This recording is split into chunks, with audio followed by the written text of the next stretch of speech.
What's up, everyone, and welcome back to the Mint City Soccer Show. I'm here. I'm one of your hosts, David Gussler, and I've got my good buddy here, Matt Swift. And Matt, we are live on StreamYard this time, trying something different to help us out with our platform a little bit. So how are you doing, buddy? Good. Anything to break this draw streak. Anything new. Anything we can do to I got a new hat. We're trying a new stream platform. I'm wearing a shirt I haven't worn on the show before. Whatever we need to do to stop this 5-game streak of a mess that we're in. So, oh man! But how are you, man? How was your weekend? It was good. Had a nice weekend with the fam, and then the game, and I got to spend some time with an old friend from high school that I hadn't seen since high school. So that was nice. Came out to his first game. Nice. Came to the tailgate, and then sat kind of literally right below us. So it was nice. Yeah. Nice. Were they at least? I'm assuming they really enjoyed the first half. It was probably great for them. They're like 2-0. We actually scored with upper deck open, and this is great. And then it just got progressively worse, but it's okay. Yeah, good crowd. I think everybody was lively. Really cool Marvel night going on. I got a cool coin somewhere around here. Yeah, David, you didn't get the coin, did you? I'm going to rub this in your face. I did not. And those who are listening and not on YouTube right now, Matt is holding up the Marvel Captain America coin that only a very select few got, and Matt Swift just happens to be one of the select few. So it's okay. He's taking bids right now for top dollar for that thing. It's not for sale. Coin is not for sale. So I put out. Speaking of which, I put out a poll on Instagram. David, what do you think about us embracing this kind of like this coin thing? And do you like them? Do you not like them? When you can get them, since you didn't get this one. No, I really do like them. I mean, I remember that was something that we thought the team was going to lean in more on when they first came out. So again, for those who are on YouTube and you can see, our logo says minted on it. So we thought, hey, coin minting, etc. I've got like 5 or 6 coins over there. I've got like the inaugural season. I've got the birthday coin. I've got this year's coin. I've got the Mint City Collective coin, all sorts of different things, right? And so I like it. I think they should continue doing it and lean into that some more. It's a good giveaway, and it's a good kind of collector, I guess, right? So to me, that's kind of cool. But what about you, man? I'm assuming you've got like 5 or 6 coins over there too.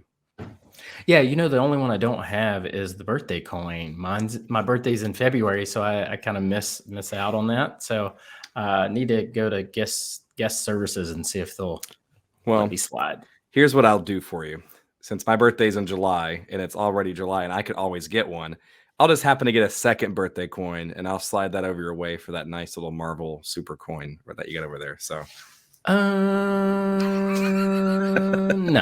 Oh, I think I'll pass. I do like the Marvel one. I'm a big Captain America fan, so this was pretty nice. Yeah, I remember you saying that last show that you're a big Captain America fan. So transitioning into that, and I know you kind of touched on a little bit. Game on Saturday night against Cincinnati was the Marvel superhero collab, I guess you could say, with MLS, and the team wore their Captain America kind of warm-up kits. They had some cool imaging inside the stadium. It was 4th of July-esque kind of type thing for July. So pretty cool themed night overall. They had a fireworks show after the game, and what seemed like it was a pretty good start of the night, Swift, for Charlotte FC, kind of turned into a frustrating kind of overall theme, which we'll get into. But for those who weren't at the game or watching the game, spoiler alert, we drew again, and it was 2-2 this time against FC Cincinnati. So Matt, I know there was a little bit of a change up in the lineup this week because Enzo Capetti's hurt, a few other things going on. We have a new player this week compared to previous weeks. What did you think of Christian Latanzio's tactics and thought process this week just for a starting 11 against Cincinnati? Wait a minute. Do you mean tactics or do you mean personnel starting 11? We'll start with starting 11 first, and then we'll get into tactics after that. Yeah, so I don't know if we want to talk about tactics again. You know what? Actually, when I saw the starting 11, I was okay with it. I still don't like Derek Jones at center back. I think again his best position is center defensive mid. I would rather just start a center back as a center back. But other than that, I actually liked it. It was interesting that Arfield and Westwood and Bronico made that midfield. I didn't think we would go there quite that soon. But yeah, wasn't too upset about the starting 11. Jalen Lindsey started. That was good. What'd you think about Carroll's, I guess, reunion being the top striker up top for us, right? So, he's been playing in that cam kind of role for us. He's played some winger for us earlier this season. What'd you think about his play again for this match, and really Latanzio's thought process to put him up top as a starter versus having someone like a Patrick Agamane kind of starting and having him at the cam this week? Yeah, sometimes, we've talked about keeping it simple, and sometimes with injuries, you're kind of forced just to keep it simple and play who you got. And I do think that Swiderski and Enzo on the field at the same time has not really worked. The chemistry's not there. The style of play hasn't really worked yet. And not saying that it can't, but it just hasn't yet. So with Enzo out, he's kind of forced to start Swiderski up top. And we saw a little bit in that first half of why we pay him the money that we do. He can make something out of nothing. Those 2 goals were pretty impressive. Just getting a foot to it. And I think that's where I really like him, is up top. And we can serve balls in. I think he's the type of player that can make something out of nothing. And it was a good start. Second half for him was not as great, but yeah, good first half. So I know you touched on it a little bit with the midfield with, Bronico, Arfield, and Westwood. That was kind of the midfield that I was hoping that we would see, to be honest with you, especially with the current lineup with our center back depth. I kind of assume that Derek Jones is the de facto starter at center back for the foreseeable future, so long as he's healthy, unless we sign somebody anytime soon. But what'd you think of Arfield's performance? He went a full 90 in this game, which I thought was kind of shocking to see. Second game for us, first one at Bank of America Stadium, playing on turf, etc. What do you think about his performance and first time being in Bank of America? Not bad. Nothing amazing for the most part. I didn't see any horrible mistakes. I wasn't underwhelmed. I wasn't overwhelmed. Just normal whelmed, I guess. I don't know. We'll get into the second half in subs, but I probably wouldn't have played him a full 90 though. But yeah, I can't say anything too bad about his performance. Yeah, and I felt he was okay. I mean, it wasn't anything. You didn't really see anything from a scored chance or creation perspective with him in this game. But it was nice to kind of see different look. You can definitely tell him and Westwood have some kind of connection with some link up play occasionally here or there. They're familiar with each other, which is, I think, important a little bit. But, earlier on in the game, you had Derek Jones go down with an injury, which obviously changed up some of the tactics that we may have had. We had to sub Jan pretty early on for Derek Jones. But what do you think of Jan's performance in this game for someone who potentially hasn't played for quite a while? There's been some, I guess, speculation that we may move Jan on. There's always the question of where is he? Why is he not playing? Why is he not starting? Yeah, he's a left-footed center back. My thing is he could play the ball out of the back really well. I just think, and from Latanzio's recent press conference, I think he's kind of tired of launching balls forward. And I think Jan gives you that. So maybe he just doesn't like that his style of play. Latanzio also talked about certain characteristics of things that, we talked about on Soccer and Coffee that I just think is also a dumb quote. I don't understand anything that man says, but he's looking for certain characteristics in players, and I just don't think that he likes Jan and his style of play. I don't know, but again, I didn't think Jan played poorly. His service out of the back is really nice. But So, so not to derail a little bit with tactics, but I get what you're saying from Latanzio getting frustrated or potentially like leading into that. We don't want to just launch the ball or have, run on play, whatever it is. Right. So I with Latanzio's tactics and how he wants people to pinch into the middle of the field and kind of overwhelm the midfield. I guess he wants everyone to be able to control the ball, have possession, play out of the spine, right? But then if you look back at this earlier this year when we signed Ashley Westwood, they highlighted his ability to play the ball long and send the Westwood pass up to potentially Enzo Capetti, right? Then when they signed Enzo Capetti, they talked about his ability to run on the ball and beat guys and open space and clear space. You have all these players built for that kind of style almost. Mackenzie Gaines being a really quick player. Kerwin Vargas obviously likes to cross the ball and those kind of things. But then you see that, but then you see Tanzio's not a fan of that style of play potentially. What is that, just a personnel issue, or is that Latanzio not adjusting his tactics? Like, what do you think that is? That's Latanzio trying to play like Man City and Arsenal because I'm an Arsenal fan. I see what Latanzio is trying to do. And that's also one of the reasons why I get so frustrated with him because, this season Arsenal played really, really well, and last season to a certain degree.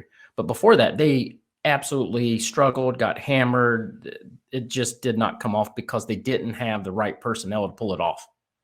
Now, Latanzio is wanting to try to do that with this team. He also doesn't have the personnel to pull this off, what he's wanting to do. So he just keeps going with it. He wants to play this certain style, which I don't think will work. It's beautiful football when it does. But the problem with that formation is you don't have this team moving in a cohesive unit. So as a coach, I don't know, how many games have we played now? You've seen over and over, this doesn't work. We lead the league in goals against. So at some point, you have to say, okay, this season, we're just not there. With the personnel that I've got, we've got to play differently. Whatever the hell we're doing literally is the worst in the league, and not in the Eastern Conference, but the whole entire league. So I don't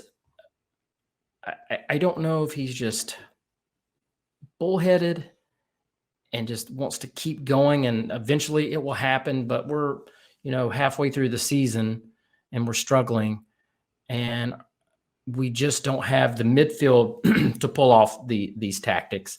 You have our backs pinching in the way they are and losing their man out wide, and we're just getting punished for it. So it's just a mess. So it's funny you were talking about this, and this is what kind of sparked me to ask that question because, friend of the show, Von Pullman, was on Twitter earlier today, and someone posted on there, and this is just some random person on there just said, hey, what teams use the 3-2-2-3 or a 3-box-3, 3-2-5, etc. in possession? And they say, besides City and Arsenal, what teams do you know that any league, any country, any level do you see constantly use that? And Von goes, Charlotte FC. Yeah. And it's funny because like the person that responds, like, do they use it consistently? Because it's not something that I guess you see that frequently, right? And he's like, yeah, but we use it with inconsistent personnel. And I think that's another big thing is that like we try all these different, we try to force this tactic, but we've had so many starting 11 combinations, whether it be for injury, signing new players, bringing people up from MLS Next Pro, whatever it is, there's just so much inconsistency from it. If I'm a player on the team, I've got to be frustrated because players get hot and cold. And if you start getting hot and you may have a good game or two, Lord knows, are you going to start next week? Unless you're Christian Kalina, Enzo Capetti, Karol Swiderski, who the hell is going to start consistently at that point, right? So that I thought that was an interesting little nugget that Vaughn posted on there from a tactic perspective. Yeah, that's why I get so mad because I've been an Arsenal fan since like the late 90s, and here lately with Miguel Arteta, he runs that style of play because he was under Pep, who at Man City. That's the style of play that they run, and It's absolutely gorgeous football. I love it. But we're just not there. And that's okay. That's okay. And also, Arsenal was not there when Miguel first got there. And it was pretty bad. And again, I think it mostly started with who you have in the midfield. There was also, so Latanzio put out this thing about being more compact. And I kind of made a joke about it and was like, more compact. But, people kind of pointed out it's not necessarily, pinching in and making the field Sure. narrow. It's also the forwards and the midfielders and the defensive, backs being compact, right? Which I also get. And that is a problem. There's such a gap when we do launch balls forward. When, Enzo finally does win a ball in the air, there's no one in the midfield to get that second ball. Same with Swiderski too. And that's maddening. I think the reason why Rios and Swiderski worked is because Rios could bring the ball down and Swiderski would be there because, let's face it, Swiderski's not going to play a lot of defense. So he was up there. So there is this gap, and our midfielders have to be better again with getting in pockets of space and not just getting the ball for the sake of, hey, I'm open, getting the ball in more dangerous positions, opening their body up when they receive the ball to make that first pass through the channels, right? And I think that's just where we're struggling. And when we're spread out like that, and we lose the ball, we turn the ball over, and then our defense is just immediately under pressure. And again, that leads to, all the goals that we've let in. So if you're Latanzio, and I guess we're going to get into tactic talks now. So like, and I'll be honest with you, I thought we played pretty damn well the first half. Like we actually we weren't over possessing the ball, but when we had possession, we actually had some good link up play. We had some players, playing off each other. We had some good crosses in, which obviously you saw Karol Swiderski score 2 goals off crosses, right? And I thought we played pretty well. Defense looked pretty good. They weren't letting in too many chances. They let a few in here and there, but it wasn't anything like NYCFC last week where we put on 2 shots on goal and they had like 35 million, right? But I thought we played pretty well. And to me, that was, I don't want to say frustrating, but it was, for me, I was like, okay, I can actually see what we're trying to do. And I felt like it worked for the most part, but then the second half happened. So like, did the tactics change at all? Did the players get gas? Like, what do you think changed from that first half to that second half from a performance and a tactic perspective? Yeah, I agree. I think the first half we played really well. And on the whole, I mean, we could have won that game pretty easily. We'll talk about some missed chances in the second half. But, the first half, I thought we played really well. Again, your DP is making great individual plays. That's why you pay him. That's what he's supposed to do. He's not going to do that every game, pull off something like that, but that's why you pay him that. I almost say you do have to expect your DPs to do that. Almost, I'm not saying to have a 4-goal game every week or potentially a 4-goal game, but you do kind of expect your DPs to produce. And frankly, our DPs have not produced consistently at this point. And if you look at, I mean, what was it? Acosta from Cincinnati had like double the amount of goals Karol Swiderski's had at this point in the season as of like Saturday night. And that's not even including Vasquez and whoever else was out there, right? I know he wasn't there Saturday night, but like, I don't know. I feel like we have to expect our DPs to produce at that level sometimes. No, you should expect that. I'm saying for this game in a snapshot, Got it. That's what your DP is supposed to do. He's not going to, make a stab with his foot and score like that every game. That's kind of what I was getting to. But yeah, I mean, even if you play poorly and you're getting outpossessed and you probably should be losing games, like great players that are on other teams, they make plays like Swiderski made to win the game. Second half, totally different story. But for the first half, I thought we played really, really well. I thought our shape was nice. I think we were getting the balls out to the wings in more of a attacking, shape and position, and getting those balls into the box. And yeah, that's what happens when you put things in. We could talk about own goals and things like that, and but that's what leads to those to own goals and stuff like that. It's just putting dangerous balls in the box like that when you have numbers for it. So what did you think of I guess, I mean, we touched on it just a second ago, a little bit about Derek Jones coming out in Jan's play. But we got to see a familiar face we haven't seen in about a week or two, but Jalen Lindsey started for this game. I know you put out an article and kind of showed some stats about the positive play of having Jalen on the field, the results that's kind of been following having Jalen on the field. What did you think about his performance this game? I know potentially we'll get to the second half. We had some opportunity there in the second half, but what do you think about his game, especially in the first half? First half, okay. I think on the night you could, I guess blame him for 2 goals. So, but he had an assist. Maybe we jinxed him a little bit. We're talking about starting him. But the thing is like everybody's going to make a mistake. And yeah, he gives up a PK. Yeah, the second one, he lets someone get in behind him. He goes to ground to try to block the cross in, and the guy's able to get a shot off in between was it Carujo's legs? I don't know. Could Kalina do a little better? I don't know. Maybe he was, kind of shielded. Regardless, so it was kind of a so-so night for Jalen Lindsey, but I still think he's our best option. And the thing is like, how many games has he played this year where he's played really, really well? And I need to look at the stats. Is he our assist leader or right there tied? I mean, that's ridiculous. One, but maybe he was at fault for 2 goals, but he also set up one, and he's also played really well this season. And I'm sorry. How many goals has Bill Tuiloma been responsible for? What do you mean? He's been perfect this year. I mean, I'm just and and Lindsey gets subbed off for Bill, and I think that sub was partially because I think the coach needed to pull Lindsey off because he thought he was playing bad. So just to put it in perspective, are you ready for this? I pulled it up after you said that. Guess who our leading assist leaders are for this year? You ready for this? Yeah, Jalen Lindsey with 5. Mm-hmm. Camille Uzviak 4. Justin who's been out for I don't know how many games. Yeah.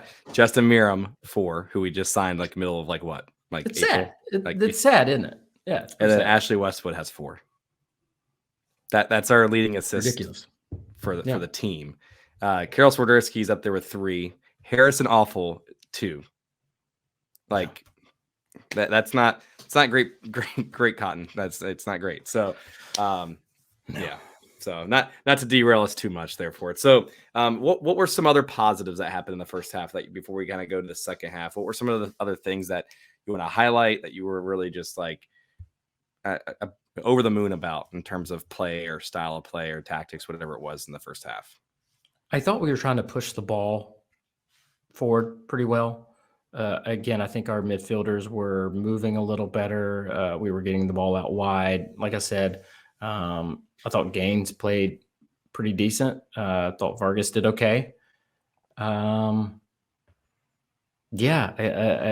you're up 2-0 and things are going your way. And I thought that we really kept Cincinnati at bay. We kept their best players at bay. And I saw some things, and the coach was like, "Oh, we tied the first place team. We should. That's yay." But Cincinnati was missing Vasquez, who scored in Gold Cup, and Matt and Matt Miazga. So you're basically Cincinnati was out their best, arguably their best scoring threat and their best defender. So it's funny with this game. If it's just a snapshot, just one game, you take all the other results off the table. It's not a horrible result, right? Like the number 1 team in the league or in Eastern Conference comes into town. We hold them at bay. They were only dangerous in the second half because, we do our thing that we always do. So, okay. But then you look at it again like, they're missing 2 key players. This is our 5th draw in a row. And then that kind of just all that falls apart. So I've seen some people talking like, they're first in the league and yada, yada, yada. We're at home, 40,000 fans. they're missing 2 key players. I don't know. You got to win. You got to win. So one of the things that I know I put this on Threads, since that's the new social media thing going on. So I put this on Threads the other day. And so one thing that I was really happy about was when Karol Swiderski scored 2 goals, like he was pumped. And I remember like seeing him look in the stands, throwing his arms up, getting people pumped, was excited, was like feeling the energy and like getting the stadium going. And it's been so long since we've been able to have that. Cause, and granted, we haven't had a home game in a while. We haven't won at home in quite a while. And it was great to see him kind of have that energy. And I'm going to say this, and I may get blocked by this person later on. We'll see. Hopefully not. But it was nice to see a player score and have energy and get excited again versus another DP that we have when he scores, just, I don't want to say pouts, but just is just quiet and just is like, yeah, whatever. Like, cool, thanks. And doesn't really seem to celebrate with his teammates from that perspective, right? I could be reading into it a little bit too much, but I really felt that Karol enjoyed playing up top again and was also very, like, he fed off that. And I almost want to kind of see him up there again. We're going to, because Enzo's was out for a while, but I want to see him up there more consistently, especially with us bringing Arfield on, Ashley Westwood in the midfield, and potentially Brandt. I thought that midfield was okay, so I'm looking forward to that again here in the future. What do you think, Swift? Yeah, I liked how pumped Swiderski was and how he was trying to pump up the crowd. I see what you're saying about Capetti. However, I'll play devil's advocate and give him the benefit of the doubt here. I think Capetti hasn't been pleased. I think he was frustrated. There was the video that was posted about, he was asked during training about like, hey, how come you're off on the sideline? And he kind of was like, oh, they don't respect things around here. And, he wanted to play, and you want players to have that chip on their shoulder and everything. So one, we should never talk to players during training, by the way. But anyway, I think maybe he's just he's just going through some things. However, I'd rather have Swiderski up top. I think we need to move one of these 2 players on to get in a playmaker in the middle. That's what we're really, really lacking. If you look at Arfield, Westwood, Bronico, Derek Jones, whoever you want to put in that midfield, even Bender. Bender's more of your playmaker and someone who can cause chaos. We need somebody like that, maybe with a little more experience and just a proper number 10, right? We do not have that. And we haven't had that. So, but in order to get that, I've said this before, like somebody's got to go. I would lean more towards Capetti. He doesn't seem like he's all that happy. I could be wrong, but he just doesn't seem that he's happy. And I don't know that Swiderski's happy. Who knows? But it's very ominous, sir. I don't like that conversation. So, well, I would hope that Karol, just because it was our first EP, he has shown that he can produce in this league, more so than Enzo has at this point. Again, I get it, getting acclimated to the league. Camille has had to have some time to get acclimated to the league. You've also seen some other players have to have time.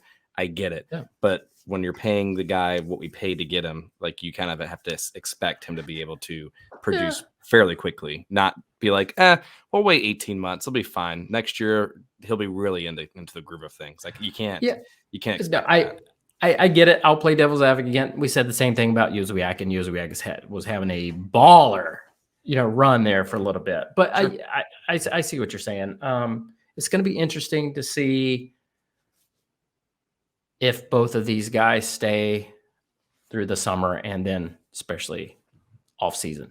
I don't know that either one of these guys will leave in the summer. But I think we need to start swinging for the fences for a playmaker soon. I think we can get by this season, but we're going to have to make some changes. And one of these guys will probably have to go. I mean, and it's not unheard of for teams to cut loose DPs pretty early on. I think Nashville did that right before the season started, or early on. Like they they had a DP that they signed pretty early and just wasn't scoring goals and not producing. And they said, okay, this is not working out. Less than a year into this, we're just going to cut the cord here and say we're going to move on. And it's not saying that's ideal, but yeah. I mean, well, one thing real quick before I make my other point, I want to say something real quick. One thing I'm really kind of pissed at Swiderski is that another yellow card for running his mouth. I'm getting sick of our leaders and DPs getting cards for running their mouths. People give Capetti a pretty hard time. I know I have, but if we're going to do that, you got to give Swiderski the same hell, and I'm getting a little sick of it. But the other point I was going to make real quick is you're talking about DPs and changing, and we mentioned this on Soccer and Coffee. Cincinnati has made a ton of changes since they come into the league, and they were god awful. They were way worse than we are. So they figured it out. There's a chance for us to figure it out. Sometimes you just have to make mistakes, and I know we want to come out of the gate and we want to be LAFC and even Atlanta United. I know that's, they're our closest, quote unquote rival, and they kind of set a high bar for their second year in the league. But I think those are outliers, and you can look at a team like Minnesota and Cincinnati who really, really struggled way more than we have. Finally starting to figure it out. So there's hope. There's hope there.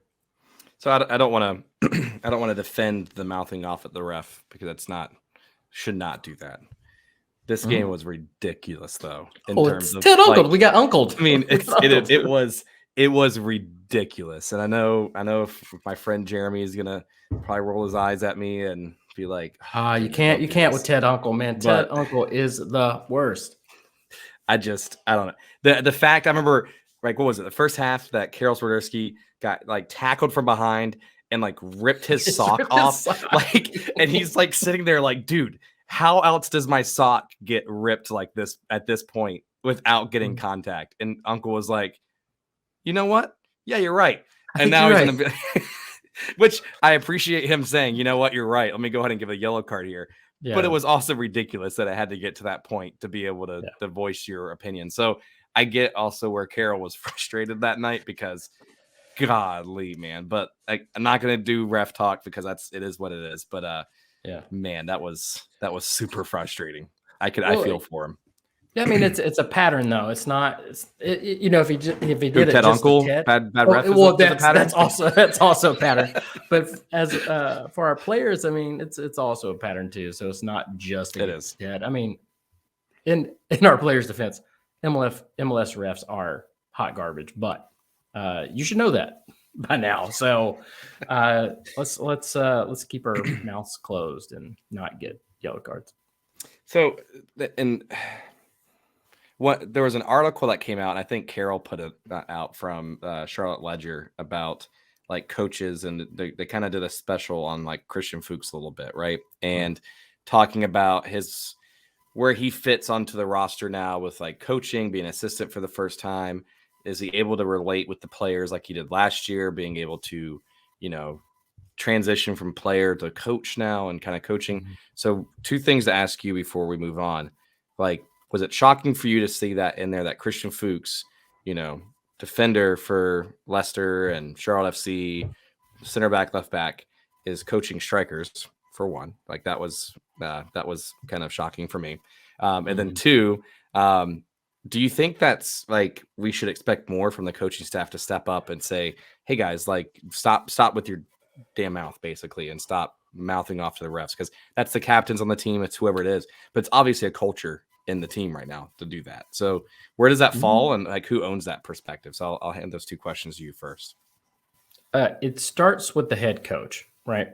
It just has to. It starts with Latanzio, but yeah, I would expect Fuchs to say, hey, enough is enough. We're having enough hard time as is. We don't need to compound our issues with picking up stupid yellow cards and missing games because you're pissed and acting like a child and running your mouth and picking up these silly yellow cards. If you're going to get a yellow card for tackling and that's kind of like our style, then okay, cool. We're just a rough, tough team that's going to pick up cards. But when you're behaving in a way that you're picking up additional yellow cards, then yeah, I've got a problem with that. And the coaching staff has to start stepping in and addressing this and doing something. I just don't know. But I mean, it's not just Capetti. It's not just Swiderski. We've seen Westwood do it as well. And, I don't know. It's frustrating.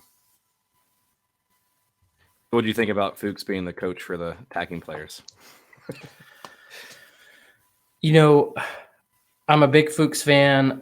Whatever he's trying to do, I will back him and hope and wish for the best. But doesn't it just make all the sense in the damn world that the defender on this team is not coaching the defense and he's coaching strikers?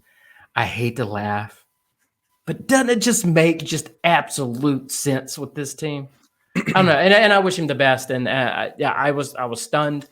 I had to read it again. I was like, no, that can't be right. But I will say, and to the credit, and Carol even shared it on it. I think even Carol asked that question. Like, seems kind of weird, right? And he's like, and she even made the point, like, well, I guess it makes sense with your experience from being a defender. You know what to look for. You know what kind of runs players are trying to do. You know what defenses are trying to do. It's kind of like that you've seen it in football where it's like defensive players have transitioned to be offensive coaches at times because it does translate sometimes. But, I don't know. To me, if you look at the rest of the coaching staff, like, our former goalkeeper coach, Andy Quay, is the assistant coach now, right? We have a goalkeeper coach from former U.S. men's national team, and I can't remember who the other coach was. So if you're looking at that, we've got two former defensive players as assistant coach, a goalie coach, and then an assistant coach who used to be the goalie coach. So who else is going to coach the strikers? So like, to me, that kind of, I was connecting the dots and I was looking that up the other day. So it was pretty interesting from that perspective. Yeah. So on that note, Swift, let's transition to what went wrong in the second half. So we started the second half with essentially the same lineup in the first half. Derek Jones got hurt. Jan came on for a sub, kept the same lineup there in that second half for the majority of the time. What went wrong there in that second half? So I remember sitting next to Matt Chantry there in the supporter section, and Matt even called it. He's like, it's 45 minutes, second half. He's like, they're really going to press and they're really going to push the first 10 minutes or so to see if they can get back into this. And if we can weather the storm and get out of it the first 10 or 15 minutes without allowing them to score, we should be okay. And then PK happens, right? So what went wrong for Charlotte that second half? We come out flat again. It's an issue, right? Every single game. Every time that we have a lead, we come out at halftime and play flat. And we start not being able to connect passes together. We start launching balls forward because we're not moving. And that was the thing when we were. I was with my buddy Steven, and we were both kind of talking about, like, watch the midfield. Like, they're just not being able to get the ball, and not just the midfield. I always beat up on them when it comes to like playing out of the back, but like our defenders not moving well, our wingers not getting back in good positions. It's just we play flat. And that's got to be a coaching thing. That's got to be like, what is being talked about at halftime? What's being said? Because it sure as hell wasn't the fans, right? We were there supporting. It was loud. There was a lot of people there. And you're playing at home. You got to have some type of pride. And I would just love for us to just come out, just guns a-blazing in the second half with a lead. And if you lose that way, whatever. That can be another conversation. But we haven't done that yet. What we do is we sit back and we absorb pressure and we just let teams get back into it. And when they scored that first goal, I was like, the whole entire stadium, this is how sad it's got. The whole entire stadium knew we're going to tie. It's inevitable. Just like the Sermenti Tifo thing. It's inevitable. Yeah. Right. And it's sad at this point. But yeah, I don't know what to say, man. Like, how many leads have we blown? It's ridiculous. I think someone put in Slack I think it was Alex or somebody put in there, like, there was like, I think we were leading in 7 games this year, and we've either drew those or lost those. And I think 5 of those we were leading at the half, and then 3 out of those 5 we were up 2-0, and we've draw or lost those. And that's we should be in 4th or 5th, guys. Like that's the frustrating part. That's the crazy thing. If you handle your business, you're not gonna. Now look, it's endless. You're not gonna always win every game that you're ahead. Sure. I get it, but like just even some of those, right? That you can get wins out of, or that you should get wins out of. I mean, we should be in a really great position, but we're not, because I think Latanzio gets out coached. I think he just doesn't have a clue about in-game management at all and how to adjust. We're going to talk about Crown Legacy in a little bit, and there's a coach there that knows how to do it. But Latanzio cannot. So I know we're talking about the second half. I did like the subs, the first subs. Yeah. After that, though, I did not. We can talk about those, but I did like the first subs, and I thought they came at a decent time because we were losing momentum, and he made a change, and I certainly appreciate that. And then, we got unlucky, but I did like those first changes, though. I will give him that. Yeah, and I actually like the subs too, to be honest with you, especially the first ones, like you said. So just to kind of remind folks, in the 60th minute, you had Justin Merrim come on. You had, I think, Kabil Uzviak come on as well at that point, right? So it was a good kind of like spark per se, right? Justin's a MLS veteran, has shown the ability to assist and score goals for us. Kamil Uzviak is our third DP, has had flashes this year of great play. So on paper, that's a great sub combination. Like that's okay, great. That helps bring us in there. And then the worst happens and we go down, and now it's 2-2, right? And so what did you think about the subs at the next window, right? So the 82nd minute, you had Patrick Agamane come on, and you had Bill Tuolumo come on, right? And you had who came off? Ashley Westwood and Jalen Lindsay came off. Yeah. Yeah, right. Yeah. So what do you think about those?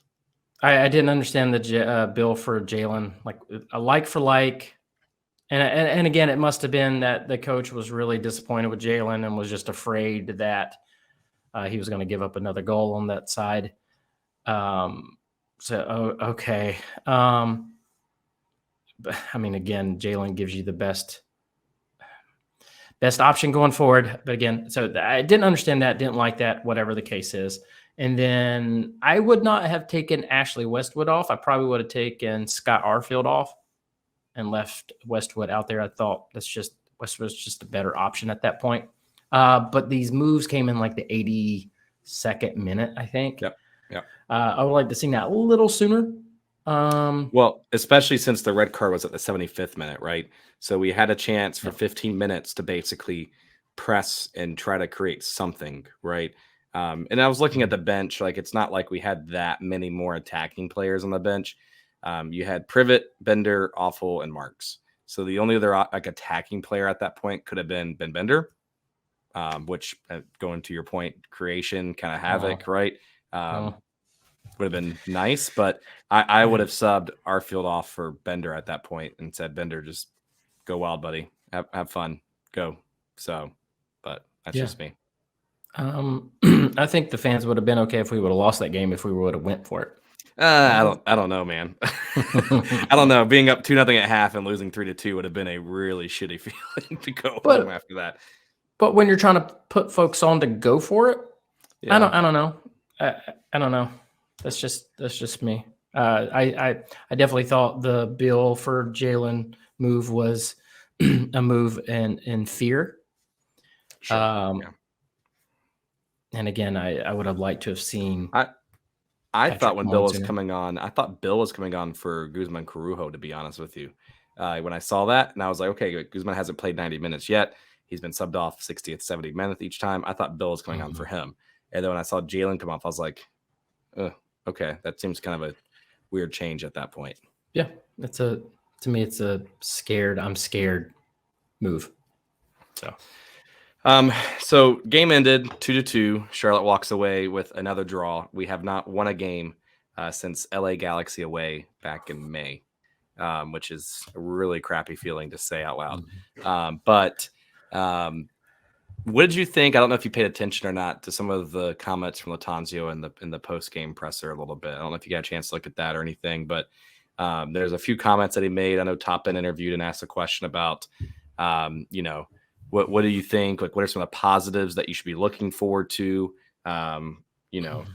After potentially drawing 5 times in a row, what should the fans look forward to most to be positive about? And he kind of was like, that's a good question, but I'm just going to focus on the things I can control here right now, right? So, what did you think about that, or what was your final thought from the game? I think when he speaks, I don't understand anything that he says. It's usually the exact opposite of kind of what I'm thinking. I think he was kind of saying, "Hey, I will do my best until the front office no longer thinks that I can do my job." Yeah, yep. He didn't directly say it like that, but that was pretty much what he was alluding to. And of course he was like, "Oh, we tied the first team in the East and yada yada yada." Yeah, you tied them. It's your 5th tie.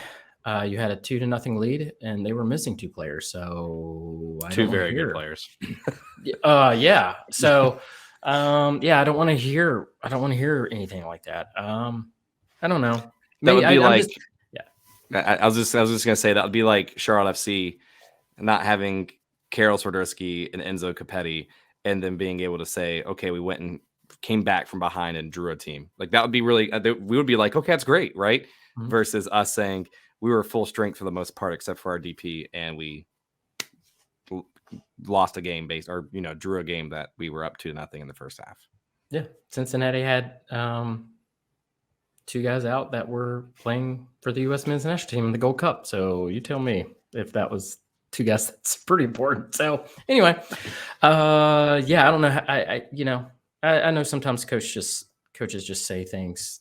Coach speaks. That's what I mean. That's Yeah, I think I honestly think at this point I would tell Latanzio, hey, maybe we sit out a couple of press conferences. Maybe we get someone else to speak. I'm being perfectly honest. Like, and they, maybe they can get, players or some other coaches can get some other types of questions.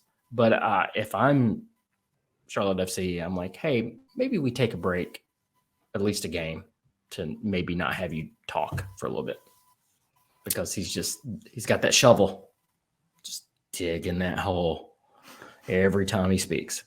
Yeah. So now looking ahead, right? So this next game, we travel, I think, to Montreal this next game, right? Where do we go from here, right? So we are tied with 5 teams with 26 points for that 10th spot, or ninth spot. We're tied with Montreal, us. Who else? Red Bull. Yeah. I've got you. I got you right here. Yeah. So we're in 12th on 26 points. So Chicago, Red Bull, and Montreal all have 26 points, but those teams have played 1 less game than us, which is not good. NYCFC is also on 26 points, and they've played 1 more game than us. That's why we're in 12th and not 13th. Because if we had played the same amount of games, our goal differential would have kicked us down to 13th. So you could say, hey, we're like 1 point out of 9th, but hey, we're also tied with all these teams. We're also 1 point out from being just above Miami. Yeah. So here's the thing.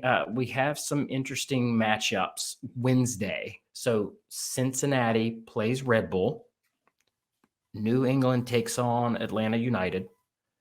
Nashville hosts the Philadelphia Union, and Chicago takes on Montreal Wednesday before they play us Saturday. So these are all good things. Hopefully we'll get some favorable, results here. I think we need Cincinnati to beat Red Bull. I think we need New England to beat Atlanta. definitely need Nashville to beat Philadelphia, and then maybe Chicago and Montreal draw. And Montreal picks up a couple of like red cards before we play it on Saturday. It'd be great. Yeah. Can they both lose? Can that be a thing? No. Sure.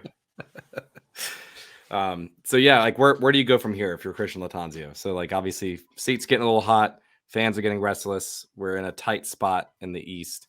Yeah. Do you make any drastic changes for next week? What do you do? Aside from figuring out maybe another center back and maybe moving Jones in the midfield, I think you keep the same lineup. Maybe your wingers are a little different, but I think maybe you keep the same lineup and see how you get through the first half. I would utilize Bender at some point too. You could either start him and see how he does in the first half. Maybe you get your goal or two up and then you switch, or maybe it's 0-0 and you got to start chasing the game. But we have to win this game. Have to. Like, I hate it. We always get to this point. We're like, oh, it's a must win. Like, we've got to beat Montreal. If we're going to make the playoffs, we've got to beat Montreal. We've got to beat some of these teams coming up. And that's not even counting LAFC coming up too. And we got to play Cincinnati again away. So, like, I don't know. You've got to start winning games. I know it's on the road, but you got to start winning. Awesome, man. So put you on the spot real quick just for a prediction for Montreal. And then we'll go to our fan Q&As and take a quick commercial break. But what do you think for this weekend? What's the score prediction for you? I think we win 1-0. I think we can win. I think we will win. I think, we do play a little better when our backs are against the wall and it's tough and we're playing a good team. So, and what did Latanzio, he made that stupid quote about our players being nervous around all the fans. So maybe they'll do good on the road. Maybe. So what do you think? Well, I said we were going to win last week, 2-1. Or no, I said that on Soccer and Coffee. I said 2-1. Right. We're going to win. Yeah. I'm going to say that we're going to draw just to speak a win into existence. So I'm going to say we're going to draw 1-1. But yeah, so I think we draw 1-1, and the seat gets that much hotter for him if he draws again. So all right, sounds good. Awesome, man. Well, we're going to take a quick break real quick, and then we'll come back with the fan Q&As.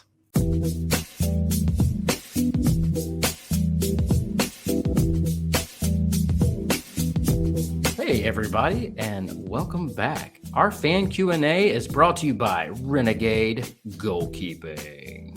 Renegade Goalkeeping has microbe guard technology, which is the world's first antimicrobial treated goalkeeping gloves. So Matt, why don't you show off what those things look like here for the fans? What? Are you talking about these things? These things are pretty sweet, man. Yeah. If you're not on YouTube, you cannot see these gloves and you're missing out, and you should. Because these things are amazing. You know how many shots I can stop with this glove? All of them. You would be able to replace Matt Turner in the Gold Cup with those things, man. So be sure you check them out on Instagram, Twitter, wherever you find social media. That Renegade GK on Instagram. So make sure you check them out. Show them some love. I know everyone loves us on the show, so be sure you give them some follows and some likes. And then if you tag them, hashtag Renegade GK to be featured on their social media platforms. Yeah, absolutely. It's a local company, and said this last show. If you didn't know, they sponsored the 7-on-7 tournament and produced all the gloves for the teams. That's where I've got this Charlotte FC one. And disclaimer: this is not for sale, by the way, but they do make some awesome gloves, and there might be something special for Mint City Collective coming down the pipe. So we'll see. Stay tuned.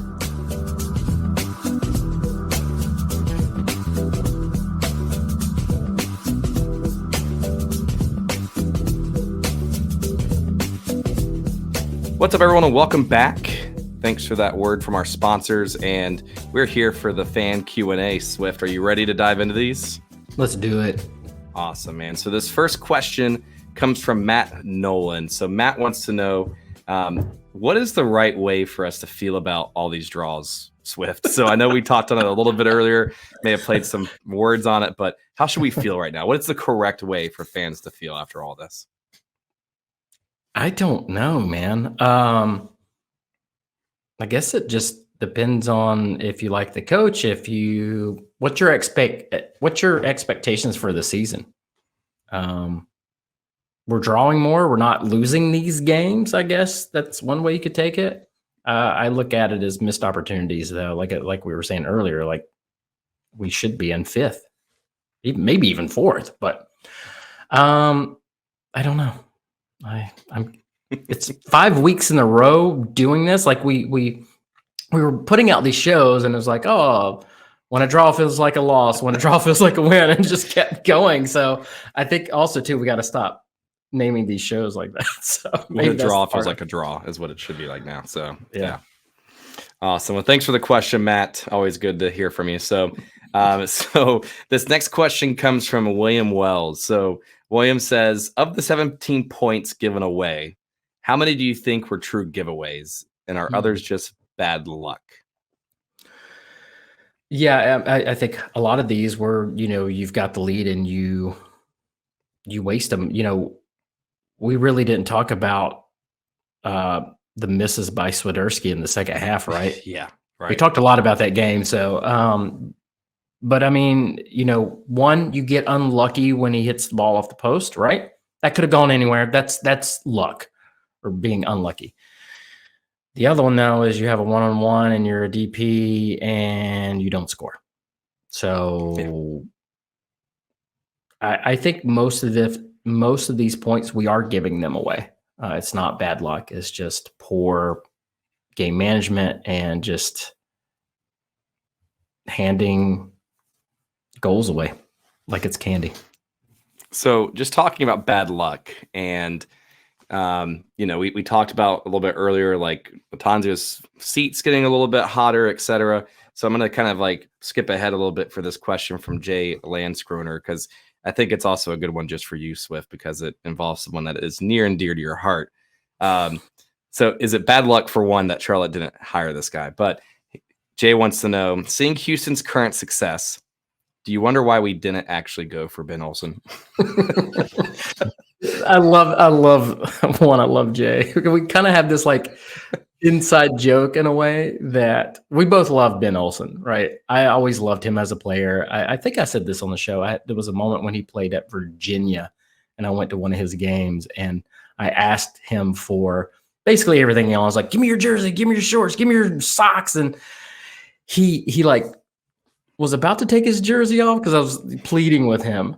And he's like, wait, he goes, I can't give you this shit. Like, he's a college player. He can't give away this stuff. But I love the way he played, and, loved how he played at the national team level. He's a scrappy player, and I like that type of player. And, he had kind of some mixed results at DC United. And I think that's why Jay likes him a lot, because, Jay was, a former DC United fan, and he was available and we didn't get him, and he's doing pretty well at Houston Dynamo.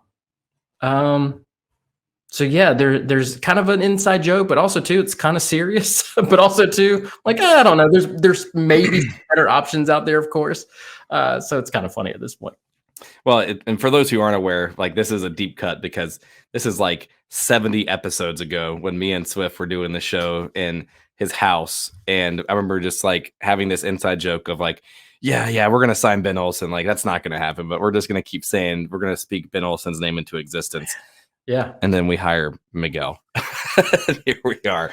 And Houston's doing pretty well. So, but yeah, good question, Jay. And I do low key wish we probably hired Ben Olsen at one point in time. So, so this next question comes from Justin Chandler. So, what key aspects, positionally, roster-wise, staff, etc., show the difference between Charlotte FC and Crown Legacy, respective success or lack thereof this season for Charlotte FC? Oh, good question. I think I maybe mentioned this before, where I'm a big fan of Jose Tavares, right, and what he's been doing with Crown Legacy. I watch him on the sideline, and when you're at Legacy, you could definitely hear what the coach is saying because it's more of an intimate, stadium and just smaller. I really like how he manages a game, and when you hear him talk after games, he addresses the issues that happen. Legacy just beat Atlanta United over the weekend, but Atlanta was able to kind of come back and get a goal. He addressed that, and he talked about that, and he also talked about how he fixed that. And I can hear him during games managing the players. And the difference that I've seen, and we talk about this all the time, is the movement. Legacy, they move really well off the ball. When they're passing, they're moving in the space. I think they keep their shape better. It's two different things, right? You got MLS, and then you have MLS Next Pro. For those that think we could just take that team and bring them up to MLS and they do well, that's not going to happen. They would not do well. But there's a lot of players on that team that could be on the first team, and that's exciting.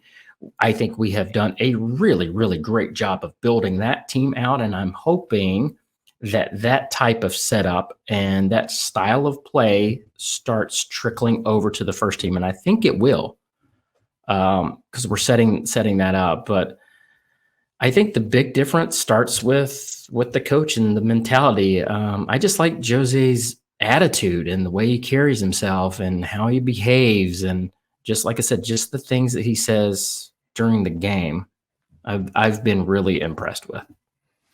He also has a nice hat. I'm a big hat guy. Beautiful. Yeah. I used to wear the hell out of those types of hats back in the day before like Peaky Blinders and all that stuff.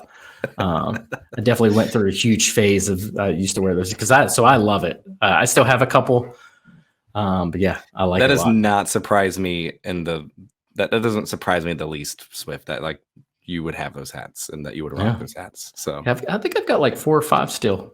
I think you need to wear it next show. So I can do that. So this next question comes from Donnie, aka Fat Bird, aka Curran Vargas's left foot. So Donnie says, playing Carroll in his rightful spot proved to be beneficial, especially this last game, right? So do we scrap the Enzo experiment and unload him? Or is Carroll, unfortunately, the more valuable trade piece right now? And we move on from Carroll. So that's the first part of this question. Yeah. I mean, it's a good question because you probably would be able to get more money for Soderski. So do you take a gamble like, hey, we think Capetti can come good, right? He just needs more time, and he just needs a playmaker with him, right? So maybe you sell Swiderski and get a lot of money, and that way you can go get a really great number 10. Or you keep the DP that you maybe know more and can see what they could do, and you offload Capetti and go get a playmaker. But I'm be interested to see what we could get for Capetti if we did move him. We would take a loss. There's no way. Like we would be offloading somebody because we paid maybe. What, $6 million for Capetti, and then he's only scored 4 goals, been injured this year. There's no way we'd be able to sell him for the same. But it just depends on the team and their needs. I mean, think about just because maybe you're not doing all that great at one club. I mean, you'll have a reputation, your agent will work. Other teams know you, other coaches know what you're about. I mean, there could be a possibility that we could get that. I'm not saying that we would, but we would definitely get more money for Swiderski. Oh yeah, I agree. Yeah. That 10 million that Zoran said earlier in the year, right? And I'm just Awesome. So this next question, so thanks, Donnie, by the way. So this next question comes from Chad. So Chad says, if healthy, do you think Diop will see more first team action this season? And same kind of question for Vinny Mello, because Vinny apparently had an injury pop up again, and then Diop's been hurt recently. So do you think once they get finally healthy, they come back or what? No. Maybe so I look at Vinny Mello. Where does he come back to? The coach, striker. I don't know. You got Patrick Agame. Yeah. So you're going to carry another striker? Yikes. Well, that's kind of disappointing for a U22 player. I'm not saying that Patrick is the better. I'm not even saying he's the better option than Melo. I'm just saying, like, that's why you've seen Brandon Cambridge kind of dropped from the roster, because you can only bring up so many players, right? Or have so many players on your roster come game day. And with the wingers that we have, you're not going to bring yet another winger, because you basically have subs for each one. So somebody's got to be dropped. So if Melo comes back, Melo could play different positions too. So you could potentially bring him to play either one. I don't know, but it doesn't look like he's gonna make it. Could go to a 4-4-2. Have him and somebody else. I'm just playing. I'm giving up on formation change. I mentioned that because of the next question is from somebody that just trumpets the 4-4-2 all the time. So this one comes from friend of the show, Mr. Chicago himself, Jeff Eklund. So Jeff says, "Where's Mora at?" he kind of fell off the face of the earth and hasn't been on the bench or the team sheet in quite a while. I know. I sent you like an Instagram post a while back that I saw him like coming into the stadium, but like, where's he at, man? Where do you think he is? Clearly this coach does not have any faith in Mora, who is a natural left back. So there's definitely some type of trust issue. He doesn't seem like he's part of the plans going forward, unless there's an injury. So I would imagine Mora would have to be moved on. I just don't see the point in having him if he's just going to not even make the game day roster at this point. Yep. And we're playing people out of position. You're playing Harrison Awful. You're playing Nathan Byrne. So, we got to make some cap room. So let the guy go. If you're just not gonna play him. Yeah, I mean, it's also the right thing for him too if he wants to continue to play. I mean, sure. So yep. Thanks, Jeff, for the question. So this next question comes from Paul. So Paul has a really in-depth question here, Swift. You ready? It says transfer window. We gonna do anything good or not? Good question, Paul. And big shout out to Paul, because Paul is one of our drummers. So I appreciate all the work you put in. But to answer your question, sir, the first thing that we have to do, and what everybody needs to keep in mind, is that MLS, unlike other leagues, has a cap, and you can't go over that cap. So we need to offload players quickly in order to sign literally anybody. So we have two players that are not with the squad, Andre and Nuno, that we need to move on. I'm hearing some decent things about both of them. Nuno's going to be easier to move on. There's been a lot of hesitancy with other clubs about Andre. But I think the team thinks that they can get him moved as well too. So we need to offload them. I mentioned Mora. I'd be interested to see what happens to Jan. But yes, they are wanting to bring in, I think, two or three more players more. Could even be more than that. But again, we got to get rid of people to even have the space to do it. So it's not as easy as like, yeah, let's go sign someone. That's the easy part. The hard part is moving someone on to even make space, and you got to do that in a certain window. The window runs until August, and unlike the rest of the world, because MLS is weird and dumb, the window does close in August instead of staying open longer. And as everybody knows, if you followed any other leagues, like a lot of signings come at the very end of the signing window. So MLS kind of shoots itself in the foot in that regard. We got to make our moves sooner. But yeah, we should see some moves, and we might see something soon. So to answer your question, Paul, we're going to do something good. I'm just joking. So, but no, I mean, it makes sense because if you think about it, you got Mora, Andre, Nuno. Who else could potentially get moved on? Like, I mean, you've got maybe Vinny Mello. Maybe Vinny Mello. Like, you've got some pieces that you can move on for. So possibly, but it's really important we move on so that way we can get those spots open. So yep. So this next question comes from David Kelly. So if you could change any rule in soccer, what would it be? So he gives an example of mine would be the PK or any direct kick. It has to be taken by the person who was fouled. So he gives an example that Kobe wasn't allowed to take Shaq's foul shots, right? So what would be your rule change, Swift? I don't know if I like that. I don't know if I like that rule because then it'd be literally targeted. I was gonna say you'll have some very specific fouls happening at that point. Hack a Shack is what they called it. No, one of my pet peeves has to do with goalkeepers. If I was ever a referee, I would go up to goalkeepers at the very beginning before the match started. I'm like, all right, guys, let me tell you something real quick. If I see you catch a ball at the end of the game and you just fall down for no reason, I'm going to give you a yellow card.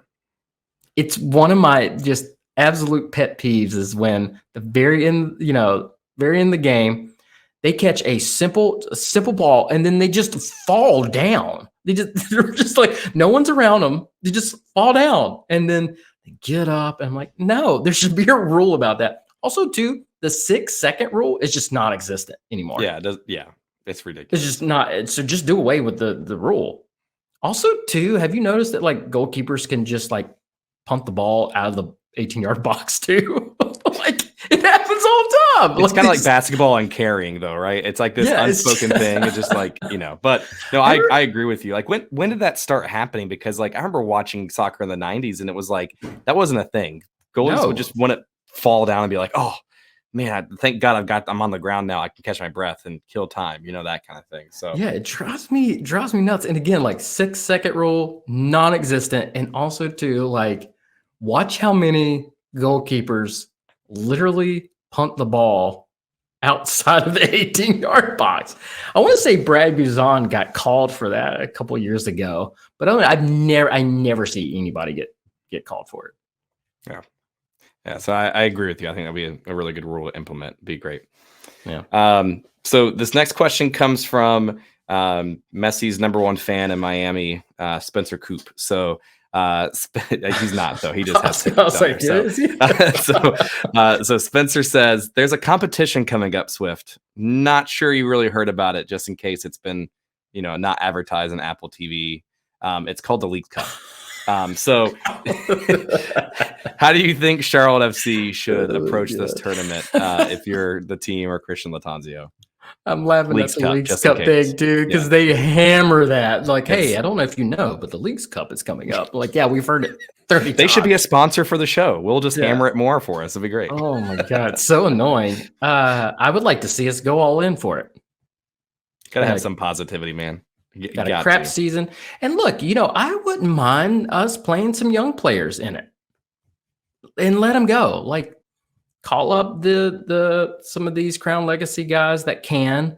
Now, again, there are some cap issue rules with, you have Legacy specific players and you have Charlotte FC specific players that just play on Legacy. There's a difference. But yeah, get those guys out there and let them have it. Like, I want to go for it. It's been a crap season. Let's try to win some hardware, but I would like to see some youth in this one, though. I think that would be cool.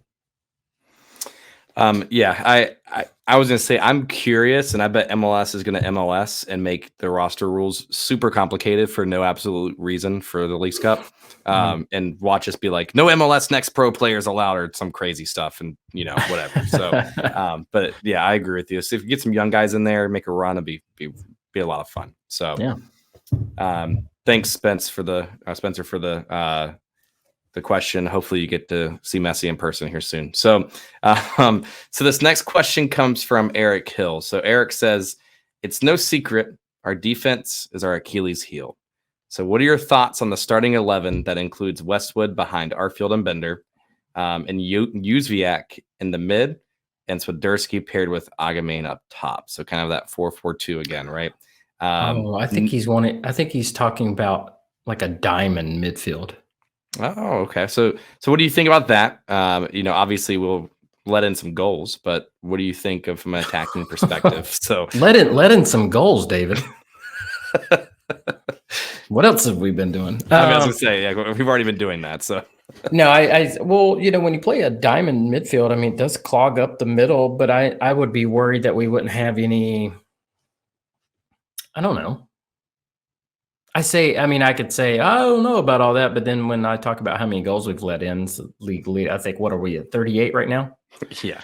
No, I think we're at 39 now. I think we were at 36 before Cincinnati, and I think we're at 38 or 39, one of the two. I think sorry to put you on the spot. Yeah, no worries. Doesn't matter. 38, 39. Still the worst. It's fine. Still, I do think we are 4 goals ahead of either 3 or 4 goals ahead of Atlanta United. Still, and like, but they can score some goals. So, yeah. I mean, it's not horrible, but I would worry about kind of our attacking on the wings. But hey, why not? Because nothing else has worked. And he wants to clog up the middle. So there you go. There you go. There's that spine for you. So thanks, Eric, for the question. So this next question comes from Cole Godfrey. So with Jalen consistently providing for our offense, leading assist for the team, why does he get dropped, you think?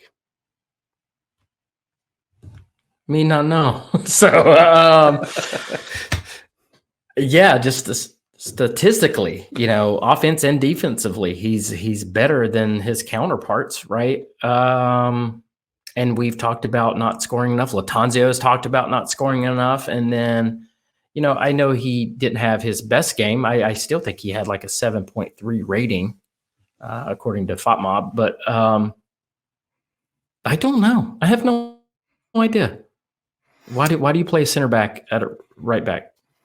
I have a theory of why he keeps getting dropped. It's a ridiculous theory, and it's definitely not true, but I just want to say it on the air. Oh, gosh. Yeah, I definitely want to hear it now. It's because he's the only player that tucks his jersey in.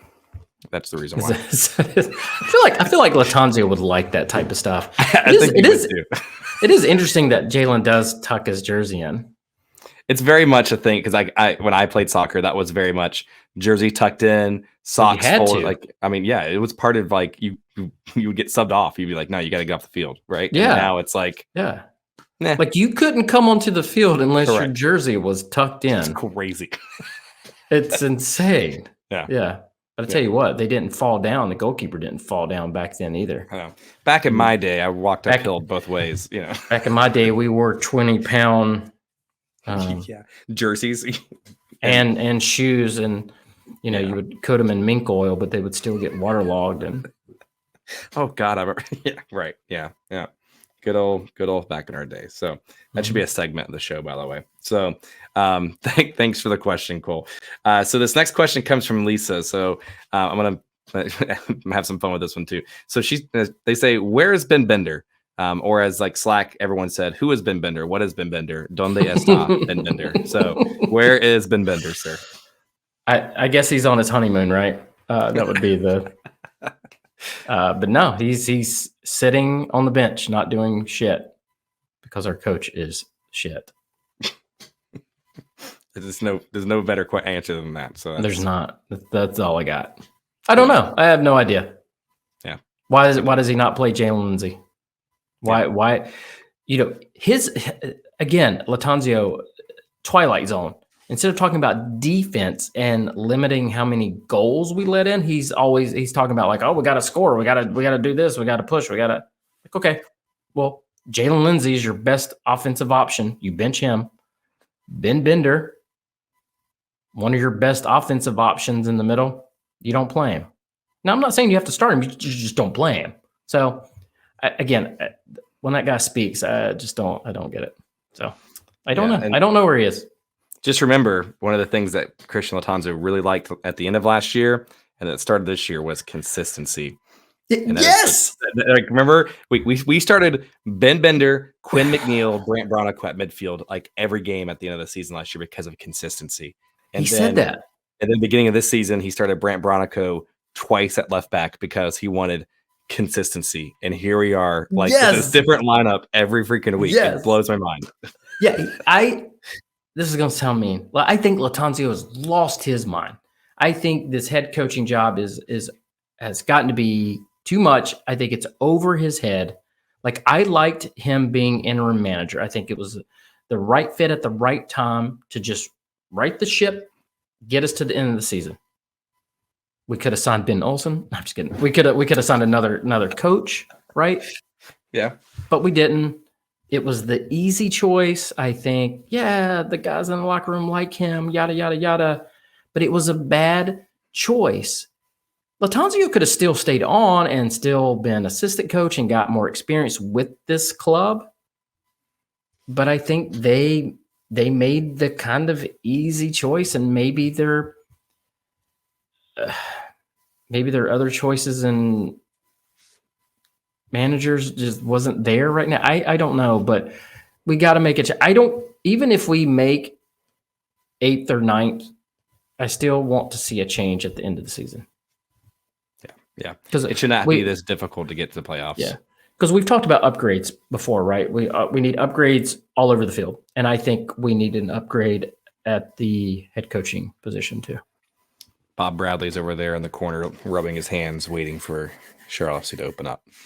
But I'm not a fan. I'm just saying. I would rather have Bob Bradley than Lattanzio. I'm not saying that's a great, and again, not the best choice, but it is a better choice, in my opinion. Michael Bradley would be coming in, be our starting 6. Anyways, he would fit right in with this aging midfield, though. Yikes! So let's get into some fun questions, man. So this first question comes from Becca Mitchum. So Becca says, "Tell us your favorite player or players from leagues outside of MLS. So NWSL, NPSL, USL, European, anything. It could be Sports Link, MCC, 7v7, whoever it is." So, Martin Odegaard is one player that is just my absolute favorite. I am going to the MLS All-Star game next week, and I am super pumped to watch him play. I can't remember if I don't know if I've ever been able to see him play live. So really looking forward to that. Saka, who's also on Arsenal, is one of my favorite players. Christian Pulisic, of course. We're talking about Americans, stuff like that. But Martin Odegaard. So I'm going to stick with my Fulham team here for a second. I'm going to make Jay so angry right here just to say it. Tim Ream. No, it's so just to be able to say that. Sorry, Jay, in advance. But Tim Ream, I'm just going to stick with that just to have some fun for it. But yeah. Fair enough. Yeah. So this next question comes from Bryant. So wants to know what you did. I guess this stems from your live or your story on the Mint Cities podcast on Saturday. They want you to rate the Porta Johns around the town, or in particular the tailgate lot, sir. So rank them, rate them, do what you need to do here. So yeah, for people who didn't see Instagram, I was walking to the tailgate lot. I was across from Knight Stadium, and I was like, "Oh, I gotta pee." So I was like, "Oh, there's a Porta John right there." And then it started kind of raining. I was like, oh, "Okay, yeah, well." And then as I got in there, it was just monsooning, and I was like, "All right, now I'm kind of like stuck in here."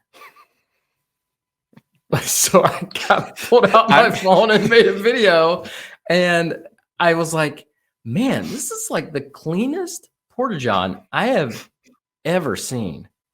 And what's funnier is Lisa had a question earlier, but Joe Emerson saw the video and he's like, that's a brand new Porta John. And I'm like, how the hell do you know that's brand new?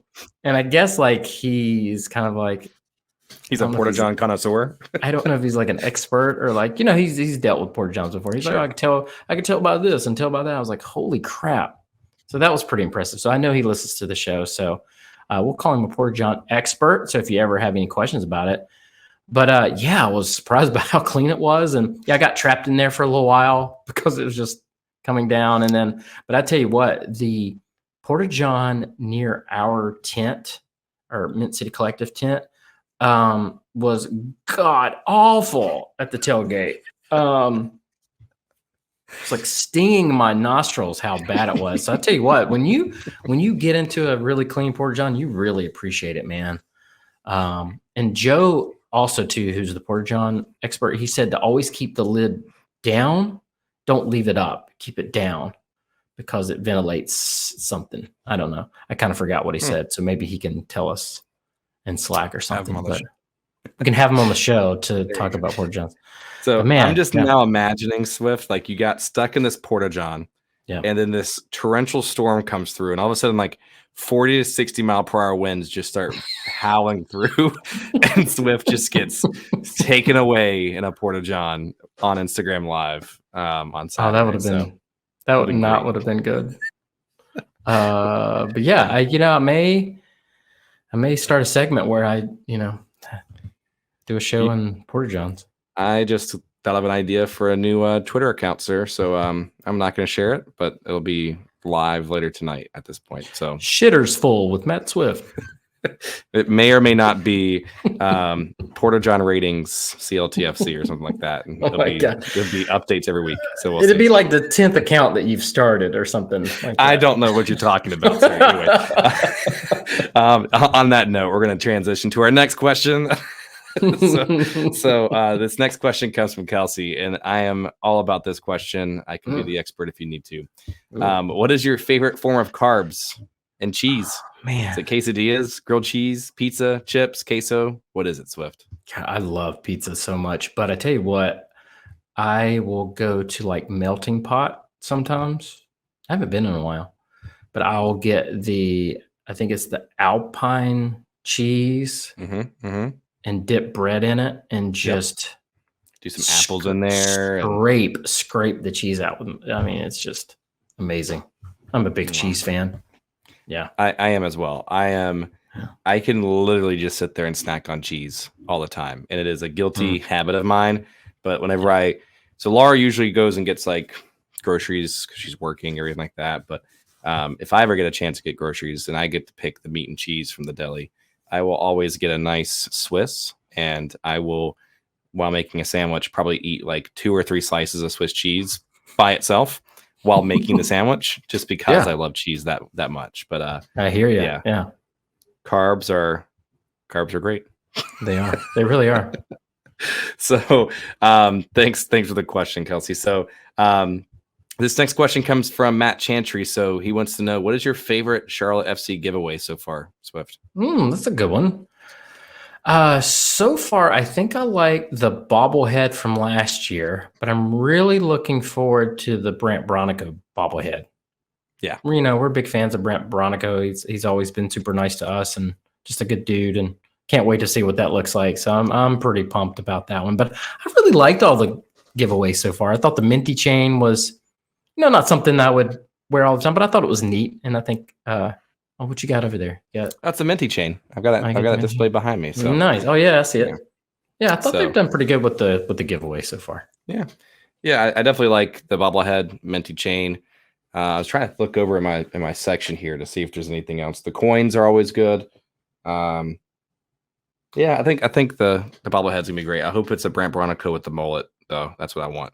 I want the mullet Brant. So be really good. Yep. So last question here for us, Swift, to bring us home. So Chris wants to know, if you had to live your whole life wearing no pants or no shirt, which would you pick? I think it would have to just be no shirt. I can't imagine no pants, like just sitting on hot things. And I don't know, man. Like in the summer, that would be nice, I guess. But you might sit on something hot And then when it's cold, it's just like, I don't know. I think I'm it going would to be. go. I think it would be more socially acceptable to not have a shirt on than no pants on if I'm trying to go somewhere. I feel like Jeff Eklund kind of does that. That's true. He's the expert. We should ask him. He's the Always connoisseur of having no shirt. So we should see.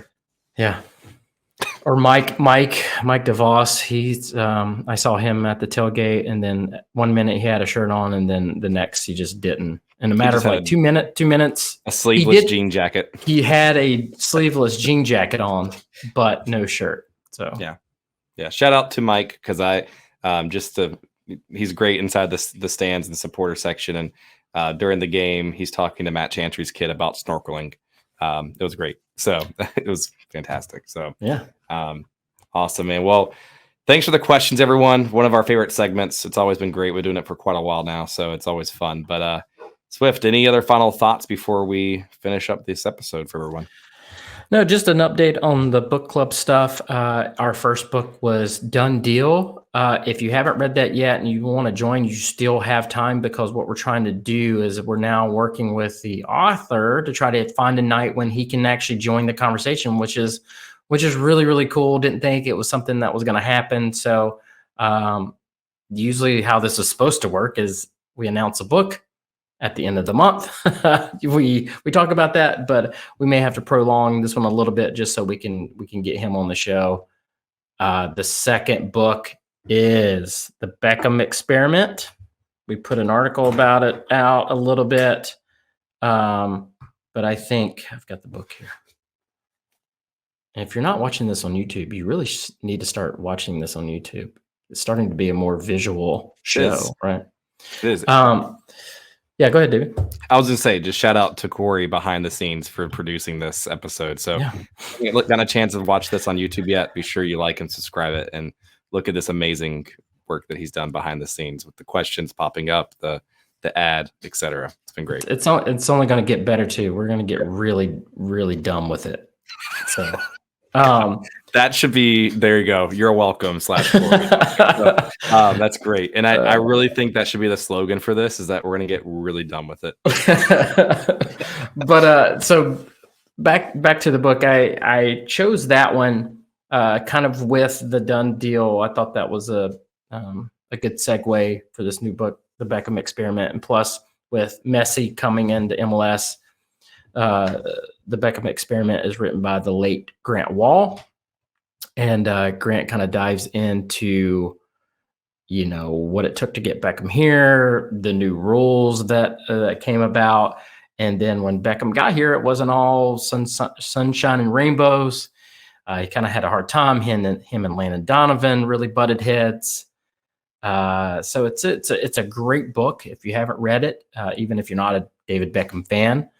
It's just very fascinating because Alexi Lawless was I think he was the president of LA Galaxy at the time too, when all this was going on. So yeah, you didn't know that, did you? No, there you go. That blows my mind that he was president of LA Galaxy at one point in time. Yeah. I think he will be the first to tell you that he had no idea what he was doing. I think he's actually admitted that. I mean, he's never had that job before, but again, so it's like a lot of behind the scenes stuff that Grant's really good about always showcasing. So that's why we chose that. I don't foresee us getting other authors on this show going forward, like we're going to get with Daniel Gee, who's the author of Done Deal. It's just kind of a cool little thing that happened. So as soon as we can work something out with Daniel, we'll get that set up for everybody. And then other than that, man, keep checking out Soccer and Coffee on game days. That's starting to be a lot of fun. We had Jessica Charman kind of almost co-host with me one weekend. Wednesday. Yeah. Yep. And so it's a good chance for you guys to directly chime into the show and say your piece. So yeah, that's all I got, David. Awesome. Well, thanks everyone. Make sure you follow us wherever you see us on social media. You got Matt Swift over here, lover of draws, handles a lot of the social media, but he check us out on Instagram, Facebook, Twitter, soon to be Threads, I guess. Right. YouTube, TikTok. TikTok. I forgot. Yeah. So Make sure you check us out on there. But really check out YouTube channel as well. Make sure you like and subscribe to that.